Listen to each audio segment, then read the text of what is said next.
What's up, everybody? G the Ico here. We're in week 2 of the NACT stats that I've gathered. I'm mainly again focusing on KDA. I know it doesn't really like focus much on the tanks and the EXPs because it seems like all of them are, of course, just a tank and a secondary tank at this point. But it does give us a good overall look over, jungles, how they're performing, mages, how they're performing, and how the gold lane is performing. At the end of the day, this is a team game, I'm just taking it down to the individual basics. I do have the statistics and everything with gold, damage taken, and stuff like that, but we haven't had enough time to be able to dive deep into that and actually create something with it just yet. But I do plan to do that at some point. But without further ado, welcome to Mobile Legends ranking class. No, I'm just kidding. We are going to be looking at week 1 compared to our week 2 numbers. Again, from our intro, guys, you can tell that I've been focusing mainly on kills, deaths, assists, and then overall KDA of that put together. And I'm capturing the top jungles, top gold lane, top mage, top roam. And I mean, even though I am focusing on a KDA, the team, the Ohio brothers are definitely performing. All of them are performing at a higher degree than most other people. So one thing I really wanted to go into is that we can kind of dive into our jungles here. We can see that Moba Zane was number 2 in week 1, as we can tell here. And now he's kind of jumped down into the number 3 spot. And I mean, even Alex from the Empire is still on his trail. So big shout out to best player, performing really, really well. One thing I do want to point out, though, is that even though that Moba Zane's like, in the 3rd spot, right? We can see him here. I mean, he still has almost the most kills out of any jungle. So, I mean, he's executing really well. Then again, I mean, we're looking at Poggy here, which has 73 assists, which is godly, to be honest. And I mean, the same thing goes for Kush from Ackerman. The biggest thing that we're seeing from a lot of the lower people in the center, like from 4 and 5 ranking, they're just dying a lot, and to be honest, that's attributed to the team.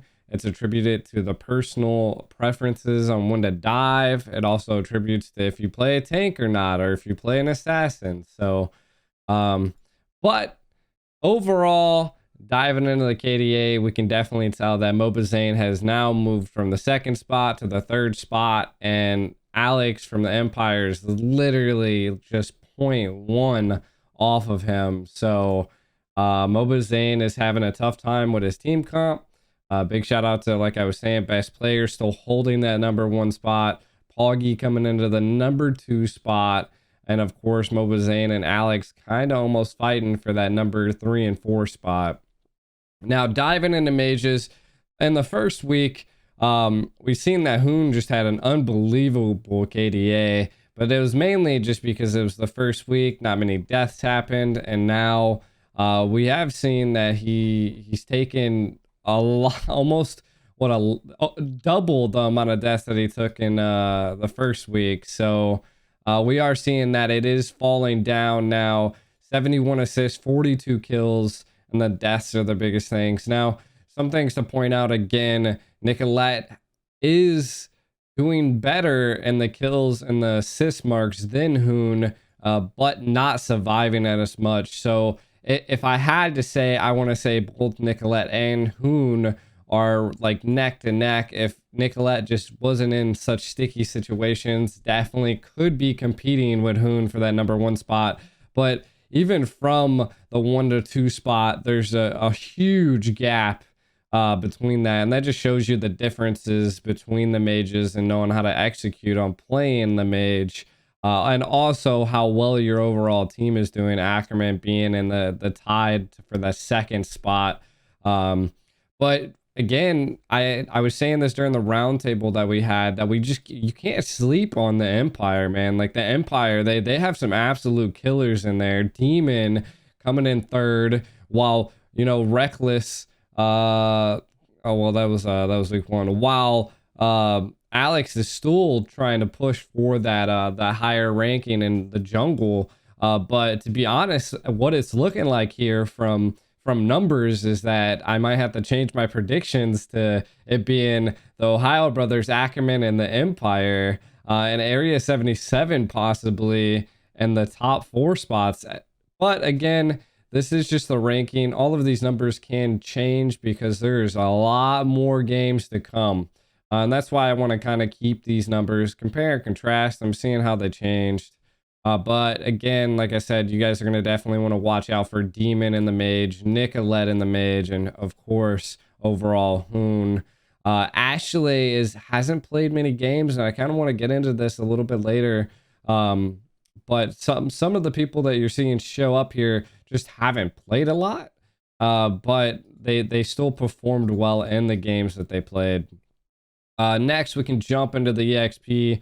Of course, your Reshi. And this is another thing that I wanted to go over. Like, Promise did get subbed in, but he was only in the Ackerman for, I think, 1 day for, one of the weekends. So seeing him still hold, I think he's still holding the number 2 spot. It's kind of like an outlier, just because he hasn't played at all. He was a sub once, and that's all he has been. So Promise is something like, you kind of like, I might end up just taking out initially, but he did overall perform well and still does have a KDA 4.6. Just he hasn't played a lot of games. So to be honest, I mean, that throws Josh Cutie, Miske, and Galaxy. Again, EXPs, they're essentially a secondary tank at this point, which is really upsetting me because I don't feel like that's how EXP lanes should be.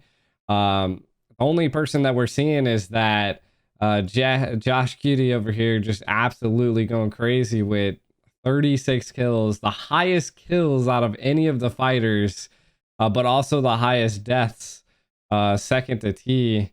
Actually, it's not the highest deaths. He's actually doing really good. He's actually low deaths, high kills. Pretty high assist. So to be honest, I mean, he's definitely holding that second spot.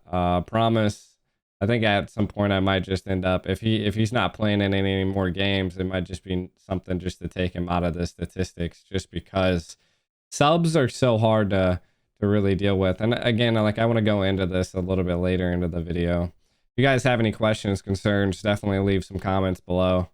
Now diving into the gold ranking, we still have Basic holding it strong. Zia coming in there as well. Again, I have to say that even though Zia is dying a lot, they are overperforming, having way more kills, way more assists. And then the same thing goes for Marcuti.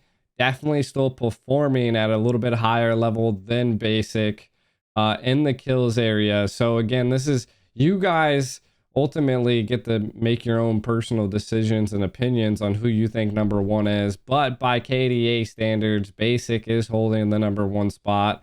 If I had to give it up to, and he's definitely dropped a bit, if I'm not mistaken.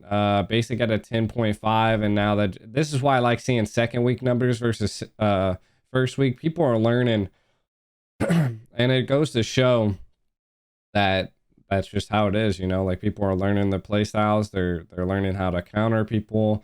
And I feel like, again, even though they're holding strong in the early game, they're still, they could still possibly, get deranked. Now diving into roams, of course, Shark holding that 97 assists with Reckless. Milo holding 79, but we gotta, you can't forget the, Onak here going absolutely insane, has 100 assists. To be honest, I would rank, I should just rank tanks by how many assists they have, but again, deaths do play a key factor in your winning ability. So again, the Empire Reckless pulling in another spot. That's why I say the Empire is like all of their players are top 4 ranking. Other than Kagome and their gold is lacking a little bit, but all of the other players are definitely high ranking. They did have a sub or two. I think I might have taken out of here. No, it's up here in the XP where they have Mikasa and then they have Jordan. So again, they're kind of competing, and that is something I want to talk about here again. But going back to where I was at, we are looking at you know, the NA Rome, Shark still holding that number 1 spot. Reckless coming in second, Milo, and then Tonox. So again, they're all looking really good, but Shark's still holding that with not dying as much, not really caring about kills, but able to secure less deaths, more assists, which is something you want to see out of a really good tank. Now, diving into some things here. You guys know the ranking, of course, is TOB. They're first place right now. Then you have Area 77, Ackerman, and then BTK. And one of the things is that there's, you know, like Wasians, a lot of their teams underperforming. Lami top, a lot of their teams are underperforming. Used to be Team Gosu, but they changed their name to Fallout into the second week. Fallout's not super underperforming, but there are definitely some areas where they're just not exceeding like other teams. And to kind of dive into some of those things, we can look at like my where I'm pulling a lot of my individual numbers from, right? And we're currently looking at the Wasians, and if I had all the black area that you see in these scorecards are going to be where they were subbed out essentially. And that's the biggest thing that I'm seeing in a lot of these teams is well, I went way too far. That's what I'm seeing in a lot of these teams is that they're just subbing out a lot of these people, and it's causing some problems, right? Like we're seeing Hav being subbed in and out. We're seeing Ooga Booga subbed in and out, Ego subbed in and out, Ashley being subbed in and out, and that goes to show you that this team just doesn't really have a 5-man lineup, and you normally don't see a lot of the subs get playtime, but you have been in some of these teams, which is what's causing a lot of underperformance by the Wasians. So it's something to look out for. I see this a lot. Same thing goes for Lami top. They're not as bad, but they again have subbed out, and it's probably caused some confusion in their lineups and their ability to perform. But Wasians are definitely the worst at this point of subbing in and out. As you can see, this is the Empire. They've subbed in and out. Jordan's Empire a little bit, Kagome a little bit, and Mikasa a little bit. So these are some things that we'll see in underperforming teams. Now, Fallout, I can see where they're coming from. They don't have any subs. All of them have played all of their games. But I think with the fallout of Team Gosu's name being pulled and all of that drama, I think that's caused a lot of issues here. Now, if we look into, you know, Ackerman again has subbed out Promise. Like I was saying during the statistics, we've seen that Promise was performing really well. He was in there the first week, but he hasn't been in there since. And he was only in there like the first couple games. Versus, I guess, Galaxy just couldn't be there at that time.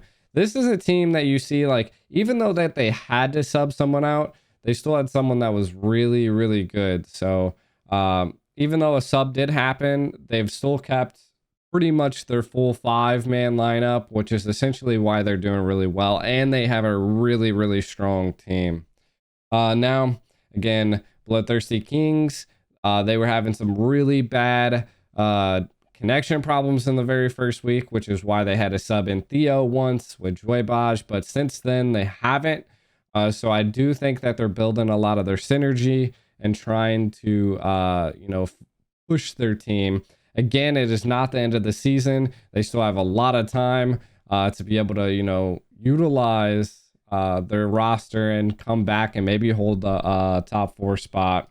Area 77, all of their members have stayed. They have subs, but they don't use them. Same thing with the Ohio brothers. They have their main lineup and they don't really utilize their subs. If they probably will never use their subs because normally teams do that.